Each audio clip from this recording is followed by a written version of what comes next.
Didukung oleh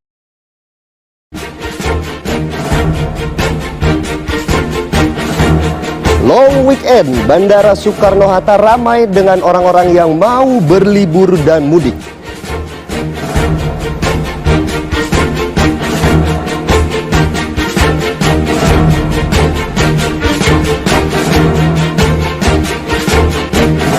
Lima pengelola SPBU di Tangerang, Depok, dan Jakarta ditangkap karena menjual Pertamax palsu.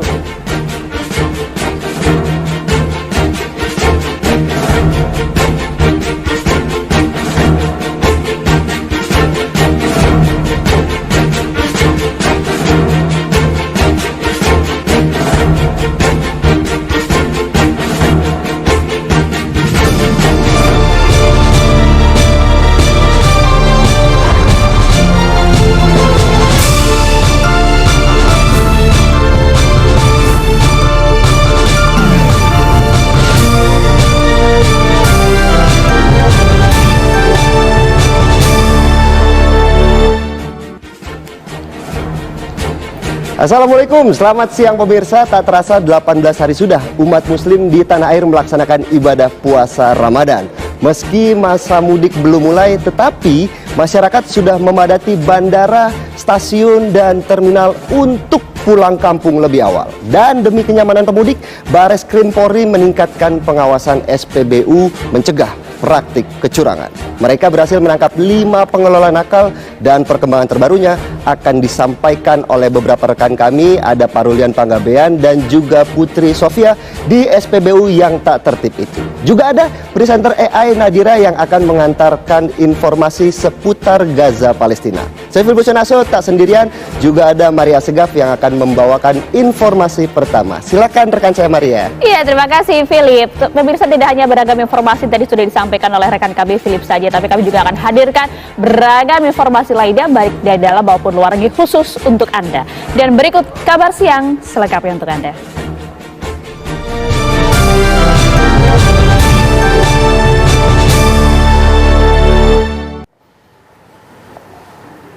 Kami oleh kabar siang pemirsa dengan informasi Gunung Semeru kembali memuntahkan banjir lahar dingin setelah hujan lebat mengguyur hulu sungai Semeru di wilayah Lumajang, Jawa Timur pada Kamis sore.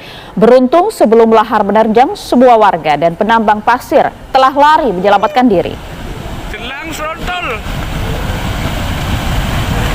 Lahar yang datang cukup besar dan nampak menghanyutkan sejumlah material vulkanik berukuran besar dan juga menimbulkan suara gemuruh. Beruntung beberapa saat sebelum aliran lahar datang, warga dan penambang pasir telah berhasil lari menyelamatkan diri sehingga tidak sampai mengakibatkan warga maupun kendaraan yang terseret seperti peristiwa sebelumnya.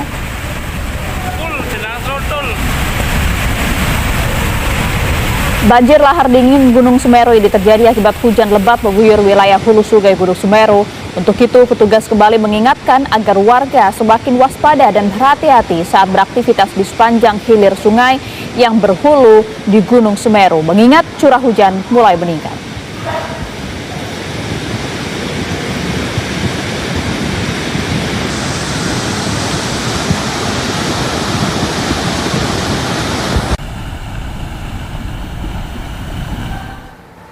Kita beralih ke informasi lain pemirsa. Bareskrim Polri menangkap 5 tersangka kasus pemalsuan bahan bakar minyak atau BBM jenis Pertamax di 4 SPBU di wilayah Depok, Jakarta Barat, dan Kota Tangerang. Modus pelaku menjual BBM Pertalite yang diberi pewarna sehingga menyerupai Pertamax.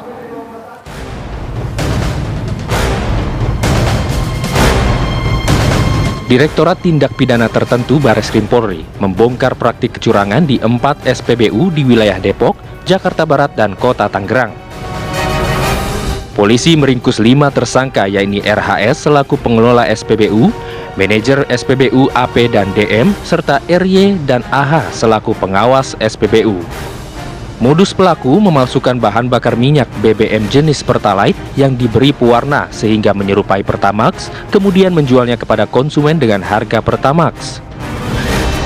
Berdasarkan hasil pemeriksaan, tersangka RHS telah melancarkan aksi kejahatannya sejak Juni 2022 di Tangerang, sementara tersangka DM menjual BBM palsu di Kebon Jeruk sejak Januari 2023. Para pelaku meraup keuntungan hingga miliaran rupiah dari hasil penjualan Pertamax palsu tersebut.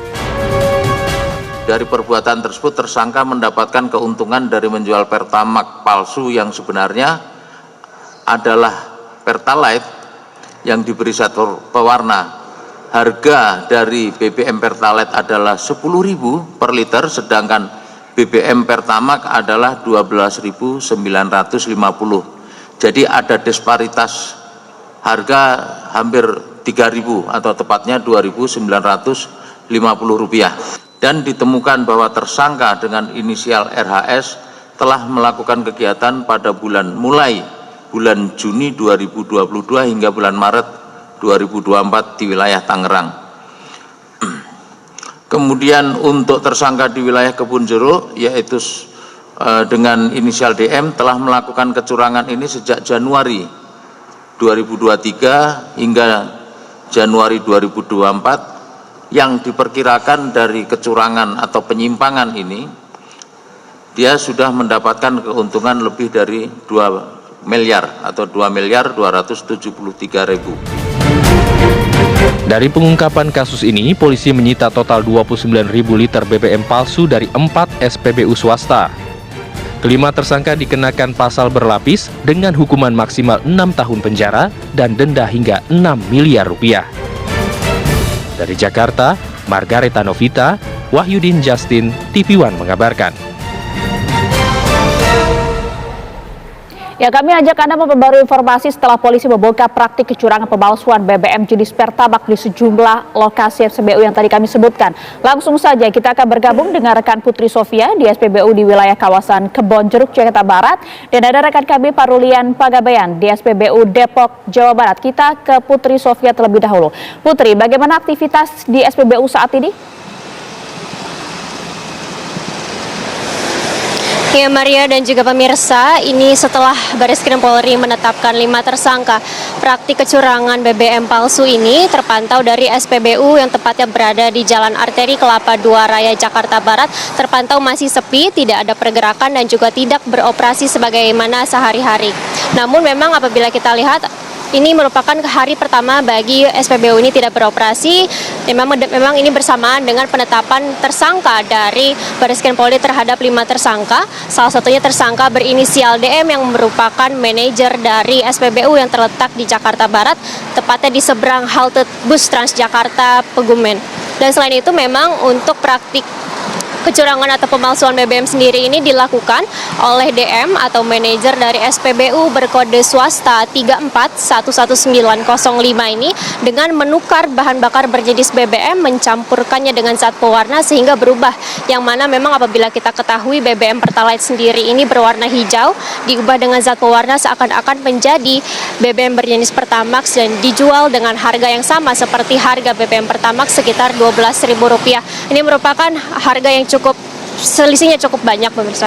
Selain itu memang untuk kerugian dari praktik kecurangan dari pemalsuan BBM ini diperkirakan sekitar lebih dari 2 miliar, sementara untuk kepolisian sendiri telah menyita sekitar 29.000 liter bahan bakar Pertalite yang juga akan dilakukan rekayasa untuk menjadi BBM Pertamax sendiri. Dan untuk dari SPBU di Jakarta Barat ini masih belum diketahui kapan akan kembali beroperasi sebagaimana semula sehari-hari dan juga bagaimana nantinya akan dilakukan tindakan oleh kepolisian di SPBU di Jakarta Barat ini. Sementara demikian, Maria, kembali ke studio. Baik, terima kasih laporan lengkap Anda Putri Sofia langsung dari wilayah Jakarta Barat. Kami ajak Anda bergeser ke wilayah Depok. Sudah ada rekan kami Parulian di sana. Parulian, apakah juga hal yang sama SPBU di tempat Anda melaporkan juga tidak beroperasi saat ini? Baik, terima kasih Maria dan pemirsa.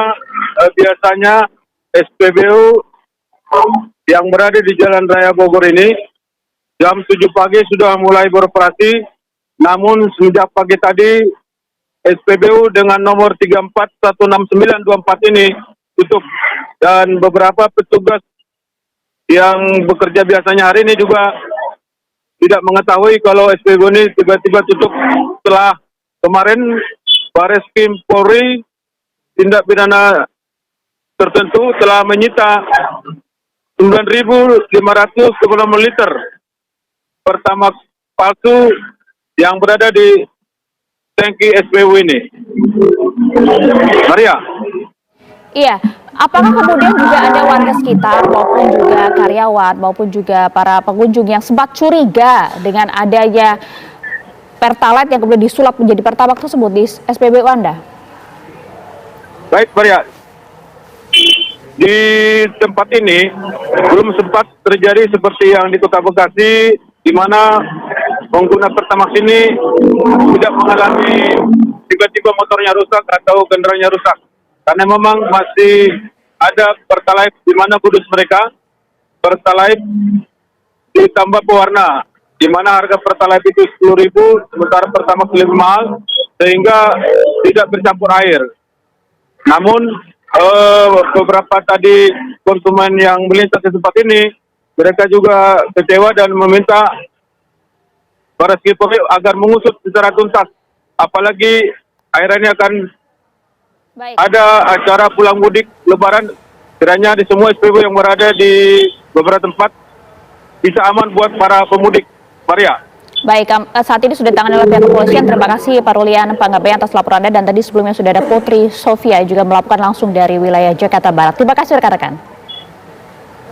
Pemirsa, kita ke kasus penjualan BBM jenis Pertalite yang bercampur air di sebuah SPBU di Jalan Juanda, Bekasi, Jawa Barat. Polres Metro Bekasi Kota menetapkan ada 3 orang tersangka dalam kasus penjualan BBM jenis Pertalite yang dicampur dengan air. Para tersangka menjual BBM Pertalite ke SPBU di daerah Klari, Karawang, kemudian tangki diisi ulang dengan air. Alasannya adalah pelaku membutuhkan uang untuk membayar hutang.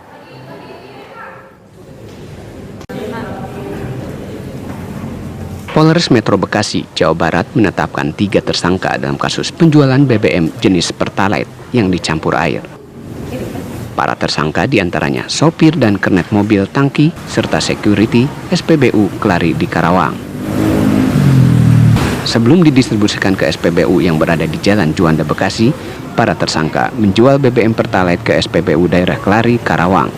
Kemudian, tangki diisi ulang dengan air. Tersangka beralasan membutuhkan uang untuk membayar utang. Setelah mengisi air di dalam tangki, maka pelaku tersebut melanjutkan perjalanannya untuk mengantarkan pesanan atau orderannya di SPBU yang lokasinya di Kota Bekasi yang sekarang menjadi TKP yang menjadi Pertalite yang bercampur dengan air seperti ini. Saat ini 2 orang berinisial A dan S merupakan pengawas serta operator SPBU di SPBU Klari yang masih diperiksa. Para tersangka dijerat pasal tentang migas dengan ancaman pidana 6 tahun dan denda 60 miliar rupiah. Dari Bekasi, Jawa Barat, Kurnia Dwi Hapsari, TV One mengabarkan. Polisi sudah menetapkan tersangka dalam kasus ini, pemirsa, sedangkan SPBU tutup sementara dalam rangka pengecekan dan pengurasan sumur tangki yang tercemar air. Pengelola SPBU akan memastikan terlebih dahulu bahwa BBM Pertalite yang bercampur dengan air sudah dikuras hingga bersih dan diisi kembali dengan Pertalite murni. Diperkirakan SPBU baru akan beroperasi pada Senin mendatang. Dinas Perdagangan dan Perindustrian Kota Bekasi meminta pihak pengelola untuk menjalankan SOP saat pengiriman atau distribusi BBM ke SPBU dari setiap mobil tangki. BBM Pertalite yang terkontaminasi air ternyata sengaja dicampur dengan air. Para pelaku merupakan sopir dan kernet mobil tangki yang mengisi Pertalite di SPBU tersebut. Dan para pelaku pun kini menjadi tahanan Polres Metro Bekasi Kota.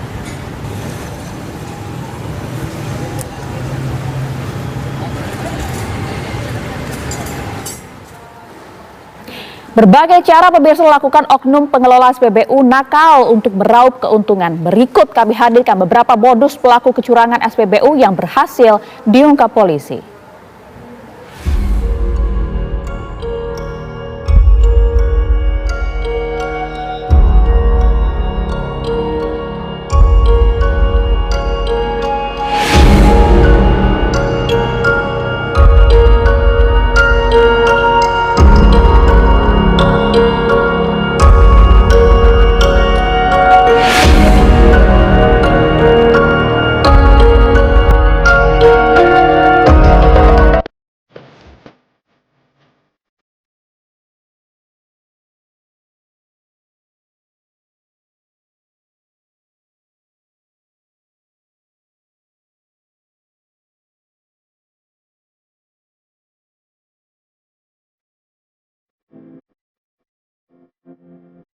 Pemirsa,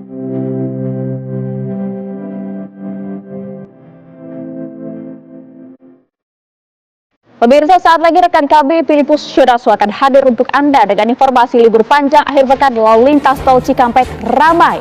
Sesaat lagi di Kabar Siang.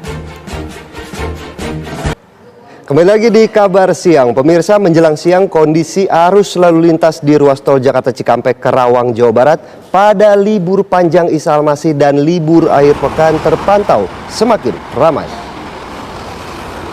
Sejumlah kendaraan dari arah Jabodetabek menuju Bandung dan Jawa terlihat mulai mendominasi di ruas tol ini. Sebagian besar merupakan mobil pribadi. Meski ramai, pengguna jalan tol masih bisa melajukan kendaraannya dengan kecepatan normal antara 80 sampai 100 km per jam. Libur panjang ini juga banyak dimanfaatkan oleh sebagian warga untuk mudik lebih awal. Hal itu terlihat dengan kendaraan-kendaraan yang membawa barang-barang di atas mobilnya. Keramaian juga terpantau di rest area kilometer 57. Diprediksi peningkatan arus kendaraan di ruas tol Jakarta Cikampek akan terus meningkat hingga arus mudik Lebaran nanti.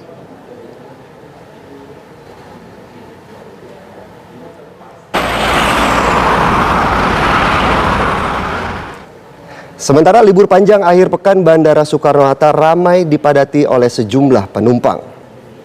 Suasana Terminal 2 Bandara Soekarno-Hatta ramai dipadati oleh sejumlah penumpang. Di counter check-in penumpang, antrian penumpang cukup ramai. Hal ini seiring dengan adanya hari libur wafat Isa Al-Masih. Kebanyakan penumpang ingin menikmati libur dan pulang ke kampung halaman, apalagi 2 pekan jelang Hari Raya Idul Fitri banyak penumpang yang memilih mudik lebih awal. Berdasarkan data pengelola Bandara Soekarno-Hatta, tren peningkatan jumlah penumpang pesawat belum terlihat. Peningkatan jumlah penumpang dikarenakan adanya libur panjang akhir pekan di mana jumlah pergerakan penumpang mencapai 122.000 yang hanya naik 2% jika dibandingkan hari biasa. Sementara rute favorit untuk tujuan domestik diantaranya Bali, Medan, dan Surabaya.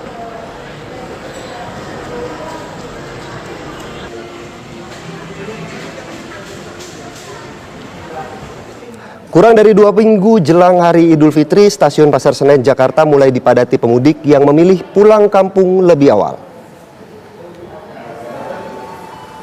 PT Kereta Api Indonesia mencatat ada lebih dari 24.000 pemudik datang ke Stasiun Senen setiap harinya untuk melakukan perjalanan jauh menggunakan kereta api.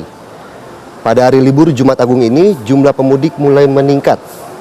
Mereka sengaja pulang lebih awal untuk memanfaatkan libur akhir pekan panjang. Para pemudik ini berangkat dari Stasiun Senen menuju sejumlah kota besar di Pulau Jawa. PT KAI menyediakan sekitar 43.500 kursi per hari selama masa angkut Lebaran, yakni 31 Maret hingga 21 April. Dan sampai hari ini sudah 55% tiket terjual. Masih ada 16.700 kursi yang tersedia per harinya. PT KAI memperkirakan puncak arus mudik berlangsung di Stasiun Senen berlangsung pada H-2 Lebaran atau tanggal 8 April.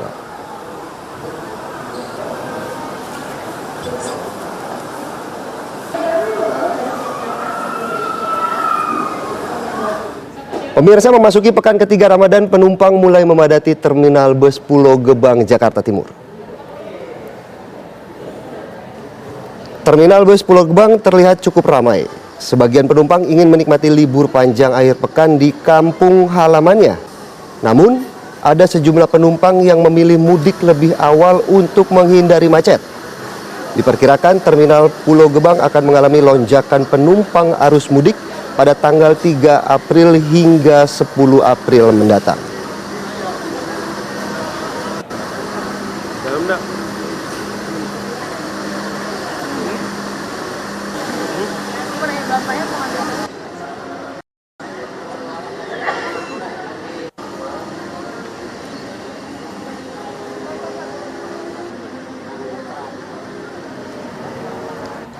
Libur Jumat Agung dimanfaatkan masyarakat untuk bervakansi. Tak heran terjadi peningkatan jumlah penumpang di Bandara Soekarno-Hatta dan lalu lintas di Tol Cikampek juga mulai padat sejak semalam. Sementara di Stasiun Senen dan Terminal Pulau Gebang banyak warga Jakarta pulang kampung lebih awal meski gelombang mudik belum dimulai. Sudah bersama kita rekan-rekan Agung Prasetyo di Tol Cikampek, ada juga Rusdi Muslim di Bandara Soekarno-Hatta, ada Agam Rizky di Stasiun Senen dan Hilda Ramadanti di Terminal Pulau Gebang.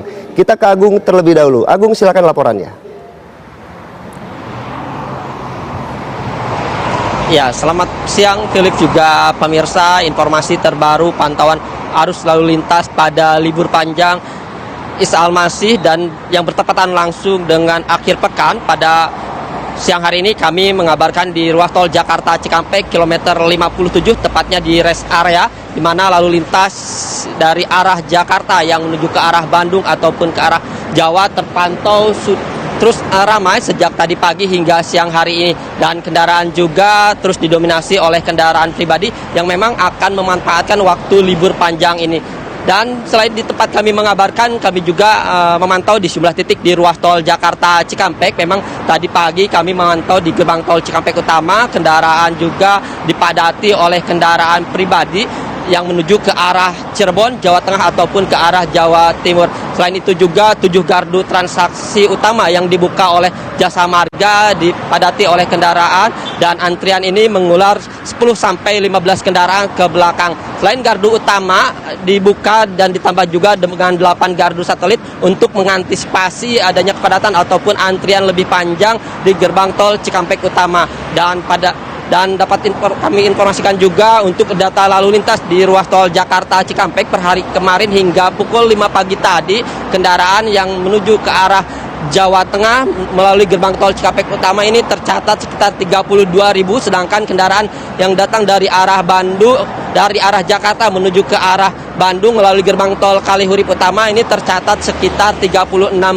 Dan memang prediksi arus lalu lintas di ruas tol Jakarta Cikampek akan terus ramai karena akan banyak dimanfaatkan oleh warga untuk pergi ke sejumlah daerah yang ada Jawa Barat ataupun di daerah Jawa Tengah. Selain dimanfaatkan oleh warga juga, memang momen libur panjang ini juga dimanfaatkan oleh warga untuk mudik lebih awal, dengan kami juga melihat sejumlah pengendara yang membawa barang bawaannya di atas kendaraan, dan memang itu tradisi untuk mudik. Selain itu juga dapat kami informasikan di kilometer 57 mulai dipadati oleh kendaraan yang akan beristirahat, karena area kilometer 57 ini merupakan rest area pertama setelah tol layang MBZ, sehingga banyak para pengendara yang akan beristirahat di rest area ini.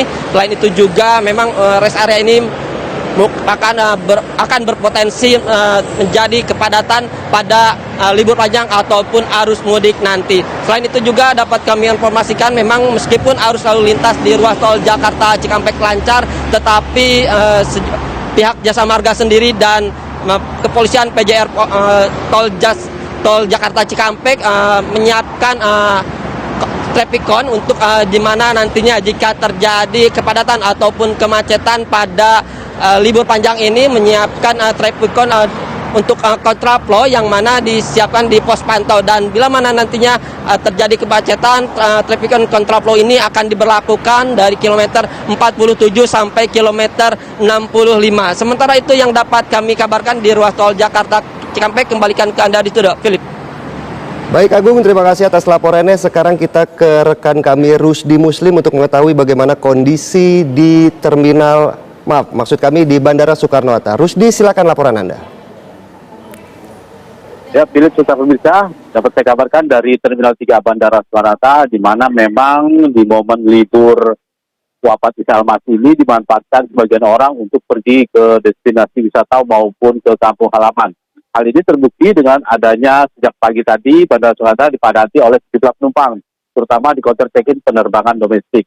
Memang berdasarkan data dari pengelola bandara, terjadi peningkatan namun tidak terlalu signifikan, di mana jumlah penumpang pada hari ini diperkirakan mencapai 1.122, yang artinya hanya naik 2% jika dibanding hari biasa.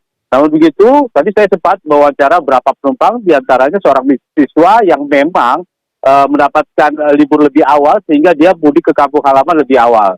dapat saya kabarkan, Filipus, memang untuk menjelang peringati mudik Lebaran ini, Kementerian Perhubungan bekerja sama dengan otoritas Bandara Soekarno-Hatta sudah melakukan pemeriksaan pesawat atau yang dikenal dengan ramcek, sehingga untuk memastikan jika nanti di arus mudik nanti pesawat dapat dengan prima dapat melayani penumpang yang menggunakan moda transportasi udara. Demikian, Filipus.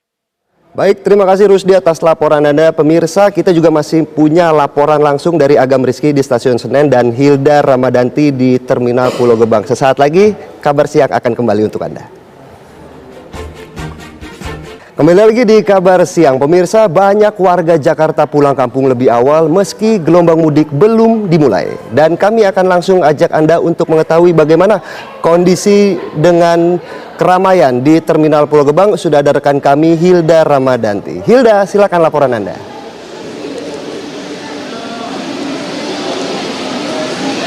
Ya, baik Philip dan juga pemirsa, kondisi terkini di Terminal Pulau Gebang, Jakarta Timur 12 hari menjelang arus mudik Lebaran 2024 terpantau hingga sampai saat ini masih kondusif.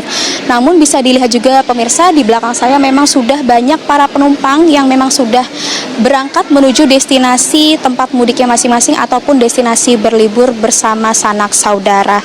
Dikarenakan hari ini juga merupakan rangkaian libur panjang.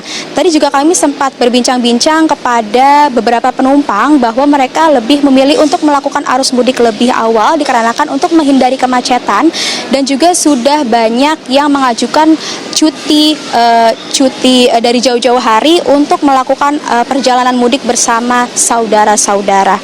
Untuk data per hari ini dimulai dari pukul 00 waktu Indonesia Barat sampai terakhir pada pukul 10 pagi tadi sudah ada 69 bus yang berangkat dari Terminal Pulau Gebang dengan jumlah penumpang 566 orang. Dan untuk bis kedatangan berjumlah 166 dengan jumlah penumpang 545 orang. Dan menurut informasi yang kami dapatkan juga pemirsa, bahwa kemarin Terminal Bus Pulau Gebang ini sempat mengalami kelonjakan penumpang dikarenakan hari ini merupakan rangkaian liburan panjang. Nah, untuk data Kamis 28 Maret kemarin dimulai dari pukul 00 waktu Indonesia Barat hingga 23:59 malam tadi, keberangkatan bus sebanyak 314 dengan jumlah penumpang 2.182 orang.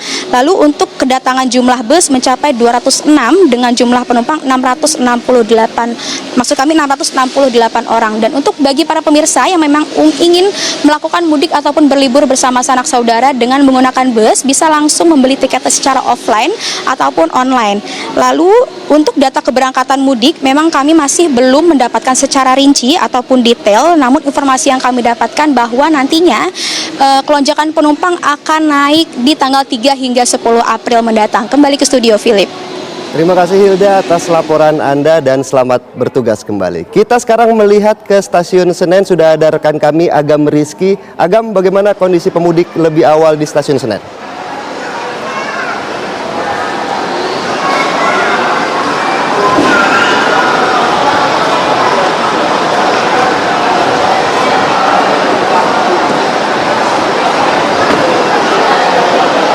Ya, baik Philip dan juga pemirsa, jelang mudik Lebaran 2024, Stasiun Pasar Senen mulai dipadati oleh sejumlah pemudik.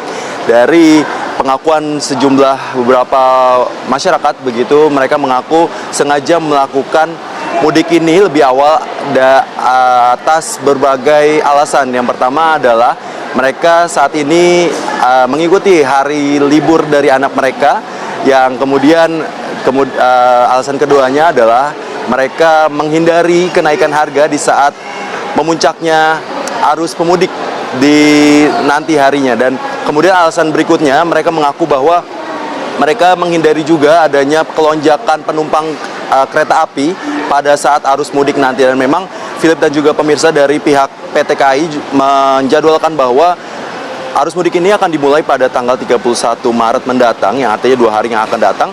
Namun sejumlah masyarakat kami lihat mulai dari beberapa hari kemarin sudah mulai melakukan mudik di berbagai macam kampung halaman mereka. Dan dari informasi yang kami dapat dari Humas Daop 1 PT KAI ini, mereka telah menjual sebesar 55% tiket penjualnya dari total tiket, yaitu 950.000 tiket, yang artinya untuk Anda yang masih belum mempunyai tiket, Anda dapat mengakses tiket tersebut melalui website dan juga aplikasi PT KAI. Dan juga Philip dan juga pemirsa, memang diprediksi puncak dari arus mudik ini akan berlangsung pada tanggal 8 April mendatang, yang artinya 2 hari menjelang Hari Raya Idul Fitri. Dan kami masih melihat hingga saat ini masyarakat atau pemudik masih melakukan aktivitas di sekitar stasiun ini untuk melakukan pemesanan check-in tiket mereka untuk berpergian menuju ke kampung halaman tujuan mereka. Untuk sementara demikian, Philip.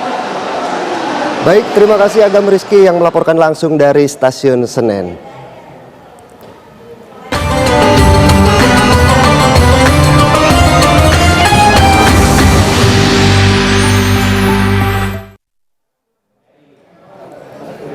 Ribuan warga di Malang, Jawa Timur rela antri hanya untuk mendapatkan uang baru. Bahkan ada yang mengantri mulai jam 3 pagi sambil makan sahur di lokasi penukaran. Beginilah suasana antrian ribuan masyarakat Kota Malang saat mengantri untuk mendapatkan uang kertas baru yang disediakan oleh Bank Indonesia wilayah Malang di Gedung Kartini, Kota Malang. Antrian terlihat di dalam gedung, di bawah tenda, bahkan memanjang hingga puluhan meter di luar gedung tempat penukaran uang. Masyarakat yang ingin mendapatkan uang baru harus mengambil nomor antrian dengan menunjukkan KTP. Warga bisa mendapatkan uang baru maksimal Rp3.800.000 untuk sekali penukaran.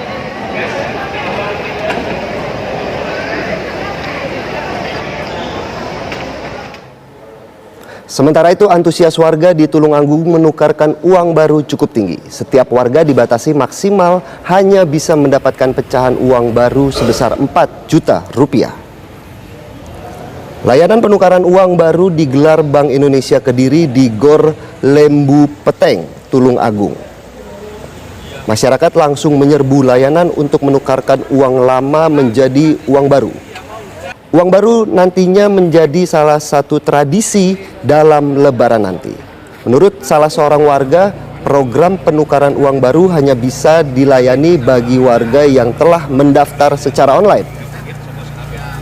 Masing-masing pendaftar hanya bisa menukar maksimal Rp4 juta dengan pecahan Rp2.000, Rp5.000, Rp10.000, dan Rp20.000. Penukaran uang baru menjadi tradisi masyarakat setiap menjelang Lebaran.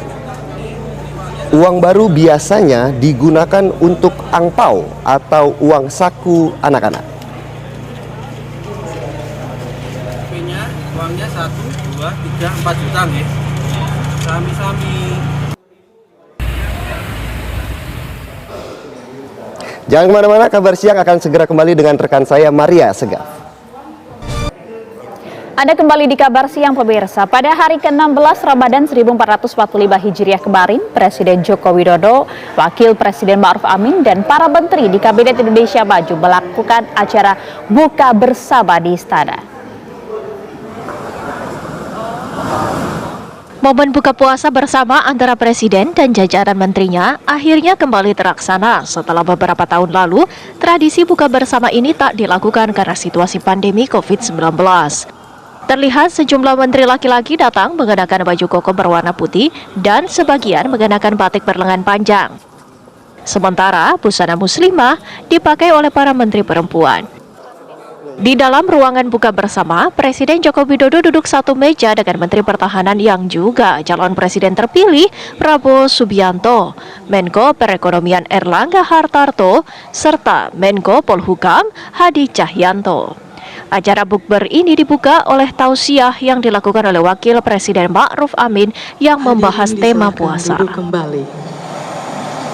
Bismillahirrahmanirrahim.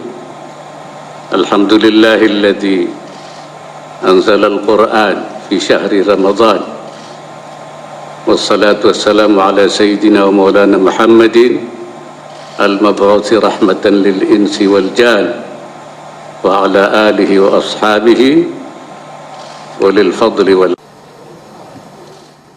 Kemudian Gus Miftah juga memberikan tausiah. serta memimpin doa bersama yang ditujukan untuk warga Palestina yang hingga kini masih menjadi korban kekejian genosida Israel. Dari Jakarta, Fahada Indi, Dani Martin, TV One mengabarkan.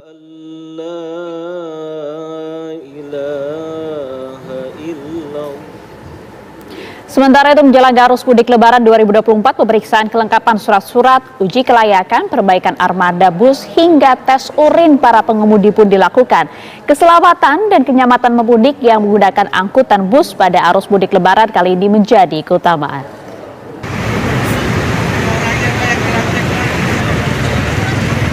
Satu persatu angkutan umum mudik di Terminal Induk Kota Bekasi mengikuti uji layak kendaraan yang digelar Dinas Perhubungan Kota Bekasi dan Badan Pengelola Transportasi Jabodetabek. Uji layak kendaraan meliputi perlengkapan surat-surat dan pemeriksaan kondisi kendaraan, mulai dari lampu, wiper, klakson, ban, dan sistem pengereman. Dari belasan bus yang dilakukan pemeriksaan, ada beberapa bus dinyatakan tidak layak jalan, seperti lampu penerangan, kaca depan, dan palu darurat. Kendaraan yang tidak layak jalan dikembalikan ke perusahaan otobus untuk diperbaiki. Satu persatu sopir bus di Terminal Tipe A Kertawangunan, Kabupaten Kuningan, Jawa Barat, mengikuti tes urin yang digelar BNN, Polres Kuningan, Satpol PP, dan Dinas Perhubungan Kabupaten Kuningan. Dari hasil tes urin tersebut, seorang supir bus kedapatan positif mengkonsumsi sabu-sabu, ganja, serta obat keras tramadol. Petugas gabungan juga memeriksa sejumlah kendaraan bus yang masuk ke terminal. Pemeriksaan mulai dari surat-surat kendaraan, lampu, rem, wiper, ban, dan lain-lain. STNK-nya dan Salah satu perusahaan bus yang ada di Pantura, Cimohong, Kecamatan Bulakamba, Brebes, Jawa Tengah, melakukan perbaikan dan perawatan serta mempercantik armadanya. Kegiatan dilakukan agar pemudik di Lebaran tahun ini bukan hanya mengantisipasi hal yang tidak diinginkan, namun juga memberikan kenyamanan kepada para penumpang nantinya. Sedikitnya pengusaha bus antar kota dan antar provinsi tersebut menyiapkan 150 bus akap dan bus pariwisata selama musim arus mudik dan balik Lebaran 2024. Tim TV One mengabarkan. Pemirsa, Jakarta Pusat memiliki kuliner legendaris. Salah satunya adalah sop kaki kambing dan soto Betawi Dudung Roksi. Menu andalannya, sop kaki kambing, menjadi menu favorit bagi warga Jakarta dan sekitarnya ketika waktu berbuka puasa tiba.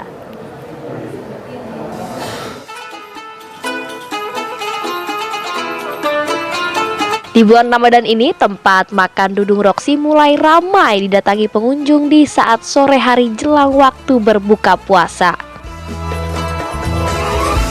Berbeda dengan sop kaki kambing lainnya yang biasa menggunakan santan, di tempat makan Dudung Roksi ini menggunakan kuah susu murni sebagai kunci rahasia dari kenikmatan sopnya. Tak hanya menjual sop kaki kambing, tempat makan Dudung Roksi juga menyajikan menu soto Betawi dan sate kambing. Harga menu makanan yang dijajakan berkisar dari Rp70.000 hingga Rp100.000 per porsi. Nah pemirsa, di sini saya sudah bersama dengan Ibu Nung yang merupakan salah satu penjual yang ada di sop kaki kambing Dudung Roksi. Yuk kita tanya-tanya pemirsa. Halo, selamat sore Ibu. Selamat sore. Bu, mau tanya, ini katanya udah jualan dari tahun 75, bener gak sih? Betul banget. Ibu, ini kenapa sih bisa sampai selegendaris ini? Mungkin cita rasanya ngepas di lidah masyarakat Indonesia kayaknya. Jadi dari tahun 75 sampai sekarang cita rasanya nggak berbeda Ibu? Nggak pernah berubah kalau kata pelanggan setia.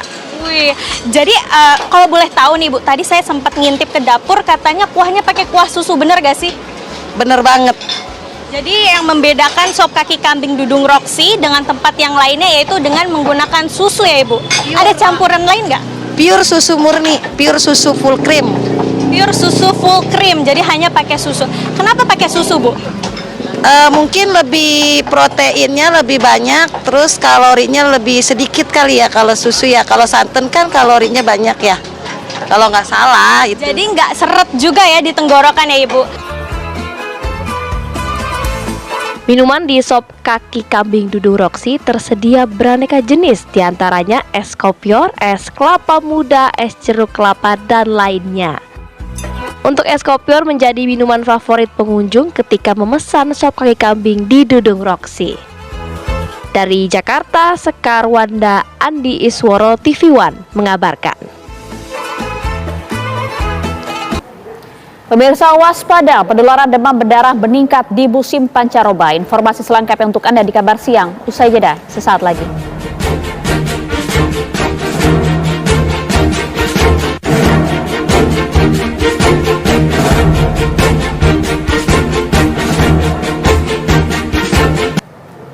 Pemirsa, Anda kembali di Kabar Siang. Aksi kejahatan sebuah jasa BRI Link di Kabupaten Lamongan terekam CCTV. Dalam menjalankan aksinya, bahkan pelaku menggunakan senjata yang diduga pistol untuk mengancam korban dan merampas handphone korban.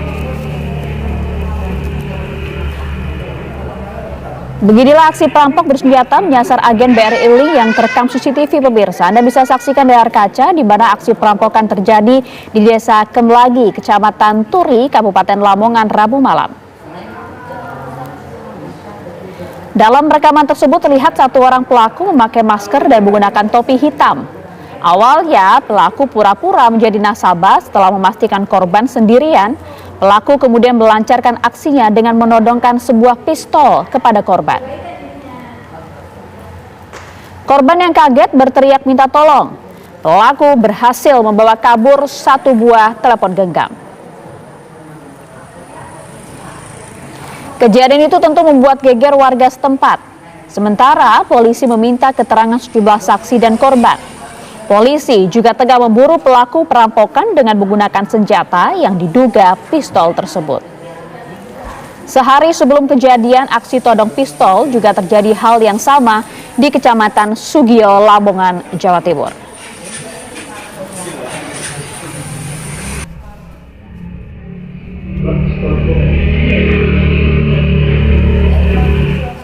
Sebuah video memperlihatkan seorang pria terekam kamera pengawas mencuri tas ransel milik jamaah di sebuah masjid di Jalan Tengger, Kandangan, Surabaya, Jawa Timur. Modus pelaku, pemirsa, dengan berpura-pura sebagai jamaah dan sempat berpura-pura ikut gerakan sholat.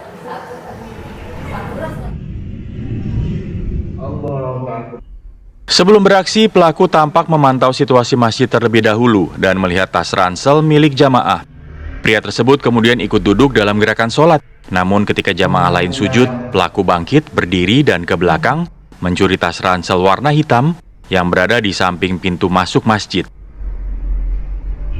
Selanjutnya, pelaku membawa tas ransel tersebut keluar masjid melalui pintu samping dan pergi dengan menggunakan sepeda motor. Korban baru menyadari tas ranselnya raib setelah selesai jamaah salat asar. Isi tas yang digondol pencuri itu terdiri dari sebuah tablet komputer, STNK mobil, STNK motor, SIM, KTP, dan uang tunai Rp500.000. Diikuti setelah itu sholat asar. Anak itu juga mendekati si pemilik tas itu, si anak ini. Tapi rakaat kedua dia keluar. Setelah keluar itu dia masuk itu keadaan jamaah masih sujud. Dia melihat tas itu, dan tas itu dia kembali pura-pura sujud lagi dan sujud, dia ngambil tas itu langsung keluar gitu. Artinya ini dia pura-pura sholat gitu, Pak? Iya, gitu, pura-pura sholat dia. Setelah melakukan pencurian di masjid, pelaku kembali beraksi di sebuah konter HP hingga akhirnya berhasil ditangkap warga dan diserahkan ke Polsek Tandes, Surabaya. Dari Surabaya, Jawa Timur, Zainal Azari, TV One mengabarkan. Kita beralih ke informasi lain, pemirsa. Ramai-ramai kasus tindak pidana perdagangan orang TPPO berkedok magang di Jerman. Di Jambi sendiri terdapat puluhan mahasiswa asal Universitas Jambi yang menjadi korban. Para korban mengaku tergiur program magang di Jerman tersebut karena mendapatkan gaji yang besar. Untuk saat ini total ada 87 mahasiswa Universitas Jambi yang diduga menjadi korban tindak pidana perdagangan orang atau TPPO dengan modus magang program foreign job ke Jerman tersebut. Salah satu korban adalah Ramayana Monika, mahasiswa Fakultas Hukum semester 10. Ia mengaku di waktu pendaftaran awal, dirinya dan sejumlah mahasiswa lainnya diiming-imingi mendapatkan gaji yang besar serta mendapatkan fasilitas yang nyaman. Namun faktanya justru malah berbanding terbalik pemirsa, tidak sesuai dengan apa yang dijanjikan.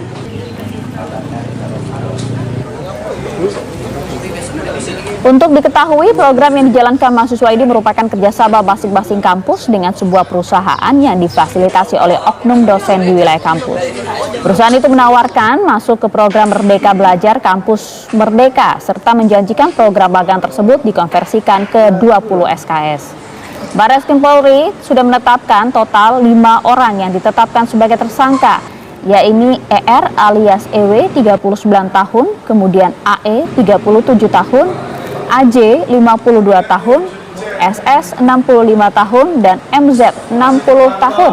Salah satu tersangka berinisial SS merupakan guru besar di perguruan tinggi Universitas Jambi.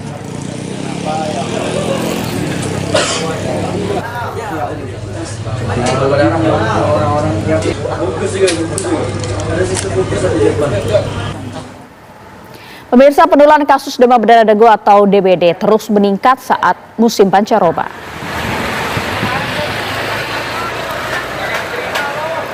Di RSUD Johar Baru, Jakarta Barat terjadi peningkatan kasus DBD pada bulan ini dibandingkan bulan-bulan sebelumnya.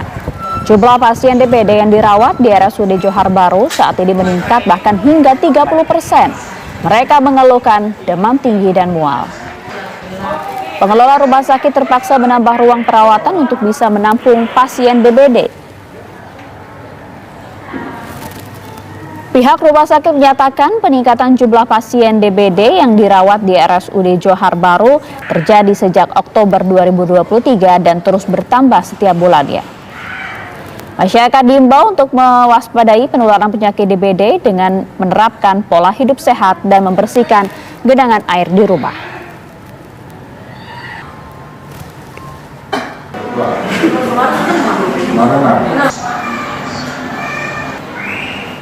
Kasus demam berdarah denggu atau DBD di wilayah Nganjuk, Jawa Timur, pemirsa, terus mengalami peningkatan yang cukup signifikan. Kasus demam berdarah denggu atau DBD di Kabupaten Nganjuk sejak 3 bulan terakhir mengalami peningkatan signifikan. Akibatnya, meskipun sudah menambah tempat tidur, ruang perawatan di Rumah Sakit Umum Daerah Nganjuk pun tidak mampu lagi menampung pasien yang terjangkit DBD. Mayoritas pasien merupakan usia anak-anak dan remaja. Dari data Dinas Kesehatan Kabupaten Nganjuk, tercatat sejak tahun 2024 jumlah kasus DBD mencapai 241 kasus dan 6 kasus diantaranya meninggal dunia.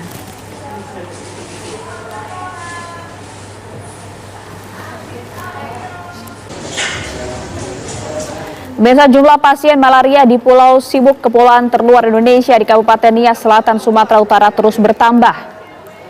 Endang Sulistianingsih bersama dengan janin yang dikandungnya meninggal dunia setelah beberapa hari dirawat di RSUD Thompson Nias di kota Gunung Sitoli karena terjangkit malaria.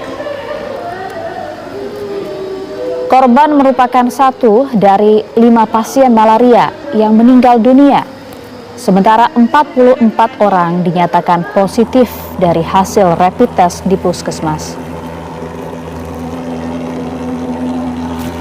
Dinas Kesehatan Kabupaten Nias Selatan dengan menurunkan sejumlah dokter dan tenaga kesehatan terus melakukan pemeriksaan bagi sejumlah warga yang terjangkit. Sementara bantuan pasokan kelambu dan obat-obatan pun terus dilakukan.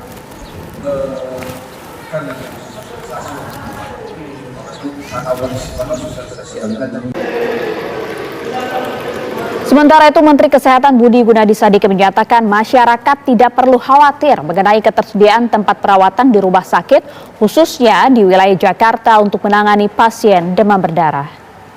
Adalah pastikan kalau misalnya ada demam itu ada rapid test. atau dibawa segera ke puskesmas atau rumah sakit.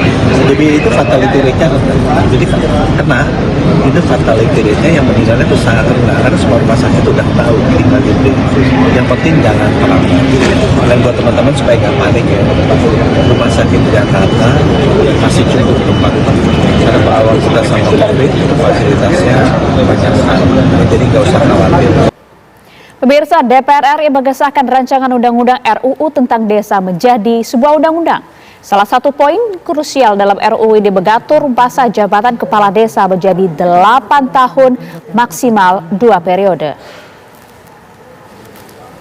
Pengesahan itu diambil dalam agenda pembicaraan tingkat 2 di rapat paripurna yang dipimpin Ketua DPR RI Puan Maharani. Rapat paripurna dihadiri 69 anggota, sementara 234 anggota lainnya izin dan 272 sisanya absen. Rapat dinyatakan mencapai quorum. Semua anggota dewan yang hadir setuju akan pengesahan RUU menjadi undang-undang desa tersebut. Sebelum keputusan diperoleh, Ketua Badan Legislasi DPR menyampaikan laporan mengenai proses pembahasan RUU Desa dan Negara Kesatuan Republik Indonesia. Diketahui revisi Undang-Undang Desa telah disetujui tingkat 1 dalam rapat Badan Legislasi DPR dan Kementerian Dalam Negeri.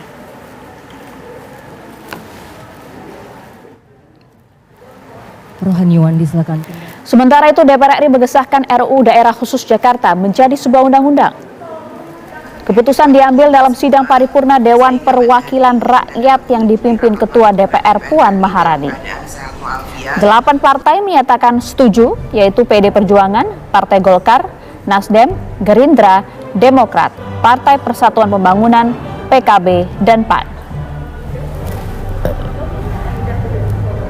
101 ayat Sementara PKS menolak RUU Daerah Khusus Jakarta sebelum diputus, di mana PKS mengajukan usul Jakarta menjadi ibu kota legislasi. DPR RI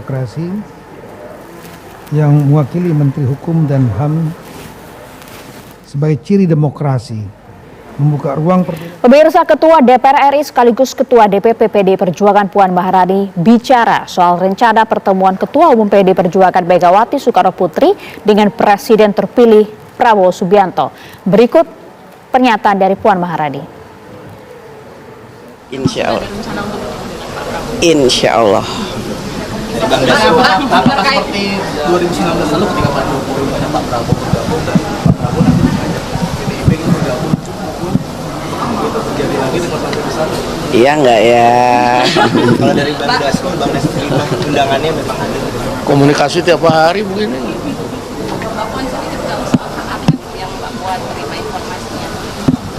Belum ada pergerakan.